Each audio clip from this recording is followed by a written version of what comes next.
على محمد وعلى آل محمد كما باركت على إبراهيم وعلى آل إبراهيم إنك حميد مجيد. ویسوک چې درو خبره نبی صلی الله علیه وسلم ته منسوب کی، یو درو خبره یو داغه نسبت نبی علیہ الصلوۃ والسلام ته کی، ده هم د دوو دروغجنو نه یو دروغجن دی. 1548 نمبر حدیث شریف دی 1548. وعن سمرة رضی اللہ تعالی عنہ قال، حضرت سمرہ رضی اللہ تعالی عنہ نے روایت تے. سمرہ صحابی دے، اللہ پاک دے راضی شي، الله پاک دې د خپل ځان ناراضي کی. زما ستا او ټول امت د طرفه د الله پاک بهترینی بدلی ورکی. قال ویلی دی، قال رسول الله صلی الله تعالی علیه وسلم، نبی کریم صلی الله علیه وسلم ارشاد فرمایلی دی، د خوږ نبی صلی الله علیه وسلم مبارک وینا ده، من حدث عني بحديث، کم کس چې زما طرف ته یو خبره منسوب کا، یرا انه کذب، دته معلومه وا چې دا دروغ دی، فهو احد الكاذبین، پس دی هم دو دروغجنو کی یو دروغجن شو. رواه مسلم، دا حدیث امام مسلم رحمه الله صحیح مسلم شریف کې نقل کړی دی. د دې حدیث په شرح کې عالمانو لیکلي دي چې د علماو په دې خبره باندې اجماع او اتفاق دی چې د نبی له صلوات والسلام طرف ته غلطه خبره منسوب کول حرام دي. یعنی کم حدیث چې نبی علیہ السلام نه ثابت نی،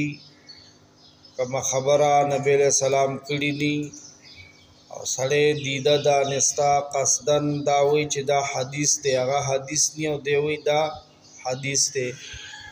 نو دا سکول حرام دی، حرام. او کچرته په هیره دیوشي، په هیره باندې وشي، راغی په حق لا شرح د مسلم شریف کې امام نووي رحمت الله علیه نقل کړي چې بیا ګناه نشته دی. احد الکاذبین ویلې دی، کاذبین په عربی ګرامر کې دا نقشه د تثنیه د پاره استعمالې دی شي، دوه د پاره، او کاذبین چې وي نو بیا د جمع د پاره استعمالې دی شي، او دلته د دواړو گنجائش ته دی.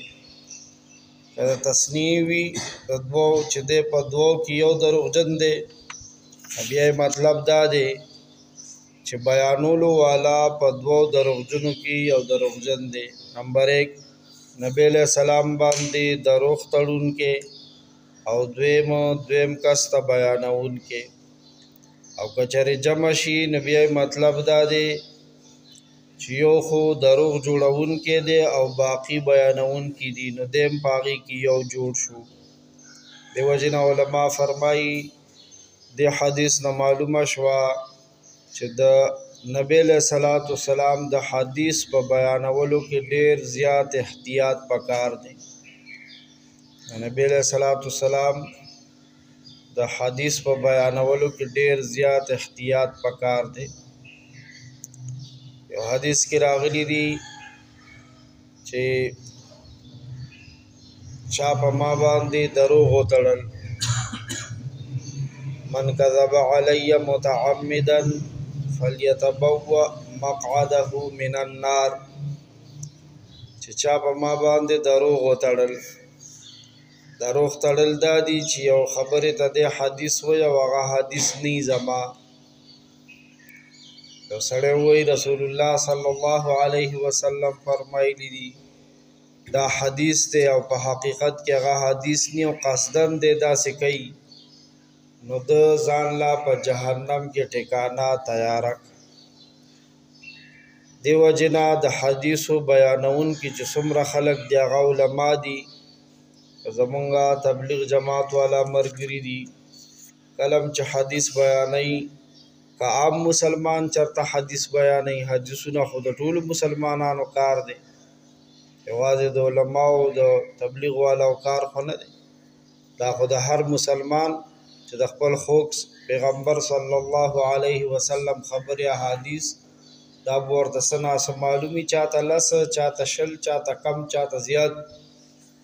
هغه به بل ته بیانوي رسوي به د هغې تبلیغ به کوي د دې په بیانولو کې به ډېر زیات احتیاط نه کار اخلي بې احتیاطي به پکې نه کوي یا ارحم الراحمین والجلال والاکرام